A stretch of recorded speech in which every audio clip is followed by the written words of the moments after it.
विचारधारा की लड़ाई चल रही है। एक तरफ आरएसएस बीजेपी की विचारधारा और दूसरी तरफ कांग्रेस पार्टी की विचारधारा।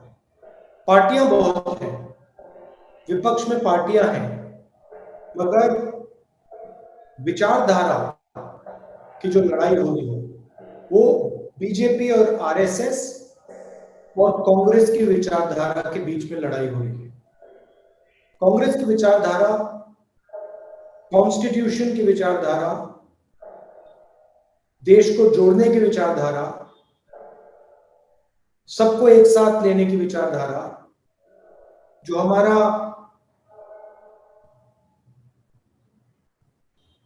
अनइक्वल सोशल सिस्टम है उसके खिलाफ लड़ने की विचारधारा कांग्रेस की है। आरएसएस और बीजेपी चाहते हैं कि चुने हुए लोग इस देश को चलाएं, पूरा का पूरा धन चुने हुए लोगों के हाथों में हो, सारे के सारे इंस्टीट्यूशंस उन्हीं लोगों के कंट्रोल में रहें, चाहे वो जुडिशरी हो, चाहे वो ब्यूरोक्रेसी हो, चाहे वो आर्मी हो, इलेक्शन कमीशन हो, स्कूल्स और कॉलेजेस हो। आरएसएस चाहती है कि ये सारे के सारे उन्हीं के कंट्रोल में रहें। हम चाहते हैं कि ये जो हमारे इंस्टीट्यूशंस हैं, ये जो हमारा देश है, ये सबका है, हर जात का है, हर धर्म का है, और सब लोगों को इस देश में रक्षा मिलनी चाहिए, एकता होनी चाहिए, भाईचारा होना चाहिए। ये लड़ाई है। आपने देखा मणिपुर में क्या हुआ और क्या हो रहा है, और आपको आश्चर्य होगा कि प्रधानमंत्री जी ने मणिपुर के बारे में एक शब्द नहीं कहा। आपको लगा होगा कि देश के प्रधानमंत्री जब देश का एक प्रदेश जल रहा है तो देश का प्रधानमंत्री कुछ ना कुछ तो कहेगा। आप में से बहुत सारे लोगों को लगा होगा कि देश का प्रधानमंत्री हवाई जहाज में जाकर इम्फाल में, कम से कम इम्फाल में लोगों से बात करेगा। पिछले कोई भी प्रधानमंत्री होते, कांग्रेस के प्रधानमंत्री तो वहीं बैठ जाते, मगर आपको आश्चर्य होगा कि हिंदुस्तान का प्रधानमंत्री नरेंद्र मोदी मणिपुर क्यों नहीं जा रहा है, मणिपुर के बारे में बोल क्यों नहीं रहा है? क्योंकि नरेंद्र मोदी जी चुने हुए लोगों के प्रधानमंत्री हैं, आरएसएस के प्रधानमंत्री हैं। उनको मणिपुर से कोई लेना देना नहीं। वो जानते हैं कि उनकी विचारधारा ने मणिपुर को जलाया है, मगर जो मणिपुर में दुख है, दर्द है, जो महिलाओं को चोट पहुंची है, उससे नरेंद्र मोदी जी को कोई फर्क नहीं पड़ता। और मैं आपको गारंटी देके कह सकता हूं कि जिस मणिपुर ने प्रधानमंत्री के दिल में दर्द नहीं पहुंचाया, वही मणिपुर इस मीटिंग में हमारे हर कार्यकर्ता के दिल में दर्द पहुंचा है।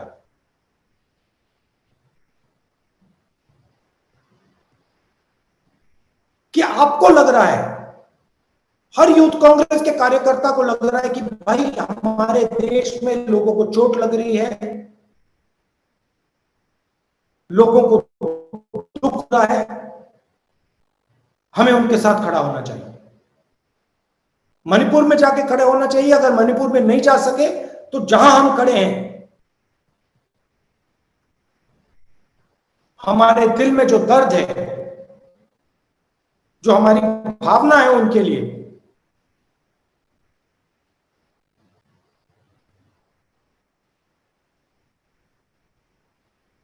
तो मेरा कहना है ये फर्क है। वो सिर्फ सत्ता चाहते हैं और सत्ता के लिए वो कुछ भी कर देंगे। मणिपुर को जला देंगे, बाकी देश को जला देंगे। हरियाणा, पंजाब, उत्तर प्रदेश, सारे देश को जला देंगे, क्योंकि इनको सिर्फ सत्ता चाहिए और कुछ नहीं चाहिए। इनको देश के दर्द से कुछ फर्क नहीं पड़ता, दुख से कोई फर्क नहीं पड़ता, इनको सिर्फ सत्ता चाहिए। और ये लड़ाई है। एक तरफ आप बैठे हो, आप कांग्रेस पार्टी के भविष्य हो, आपके दिल में देश प्रेम है। जब देश को चोट लगती है, कहीं भी हो, मणिपुर में हो, तमिलनाडु में हो, जम्मू कश्मीर में हो, उत्तर प्रदेश में हो, कहीं भी हो, जब देश को चोट लगती है, देश की किसी नागरिक को चोट लगती है, चाहे वो हिंदू हो, मुसलमान हो, सिख हो, ईसाई हो, तमिल बोलता हो, बंगाली बोलता हो, आपके दिल में चोट लगेगी एकदम। आप उदास होगे, आपको पता भी नहीं लगेगा मूड क्यों खराब हो गया। मगर उनके दिल में ऐसी कोई बात नहीं है। आरएसएस के लोगों को, बीजेपी के लोगों को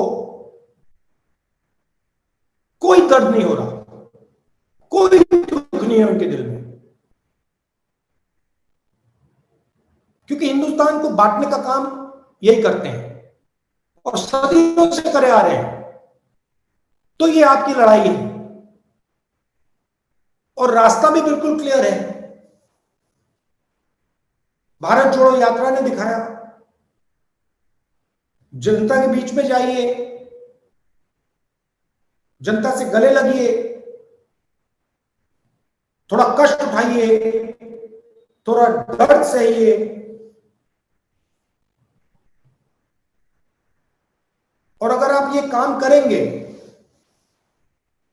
तो आप आने वाले समय में कांग्रेस पार्टी के नेता बनेंगे।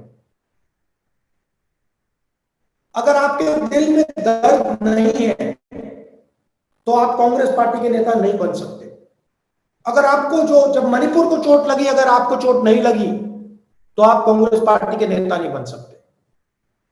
अगर किसी महिला का बलात्कार होता है तो आपके दिल में दर्द नहीं होता तो आप कांग्रेस पार्टी के नेता नहीं बन सकते।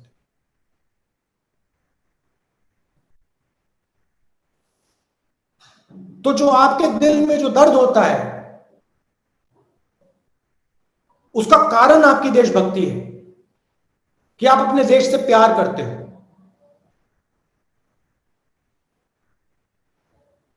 तो अगर आप अपने देश से प्यार करते हो तो फिर आपको देश से जुड़ना भी पड़ेगा। जुड़ोगे कैसे? जनता के बीच में जाके, उनकी कठिनाइयों को समझ के, उनके बीच में रह के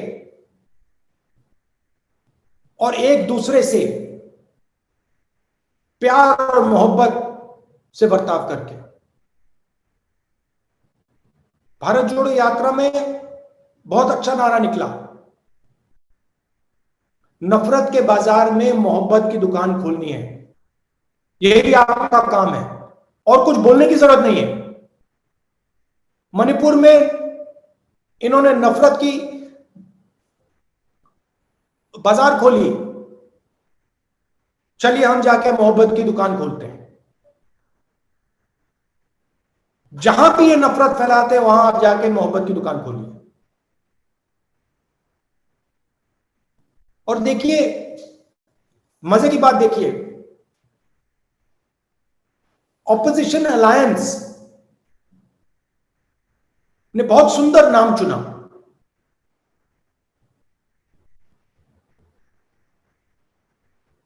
जो हमारे दिल से निकला, इंडिया। हम इंडिया हैं, और जैसे ही हमने नाम लिया, उसी इंडिया को नरेंद्र मोदी जी ने गाली देनी शुरू कर दी।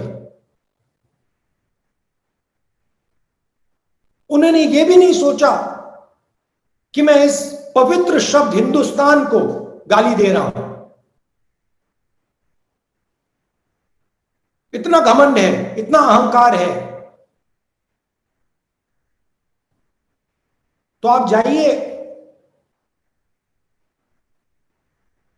मोहब्बत की दुकानें खोलिए, और इस सिर्फ जनता के बीच में नहीं, सिर्फ मणिपुर में नहीं, अपने घर में भाई के साथ, बहन के साथ, माता पिता के साथ, अपने कॉलीग्स के साथ, यूथ कांग्रेस की टीम के साथ आप मोहब्बत फैलाइए, उनको नफरत फैलाने दीजिए। मुश्किल समय है, बीजेपी की सरकार है, आप पे आक्रमण करते हैं, डरो मत, खड़े हो जाओ, पीछे मत हटो। मैं आप सबको कांग्रेस पार्टी की विचारधारा की रक्षा करने के लिए बधाई देता हूं, और जो आपकी अगली मीटिंग होगी उसमें मैं आपको जूम से नहीं, मगर वहां आकर आपसे बातचीत करूंगा। बहुत बहुत धन्यवाद।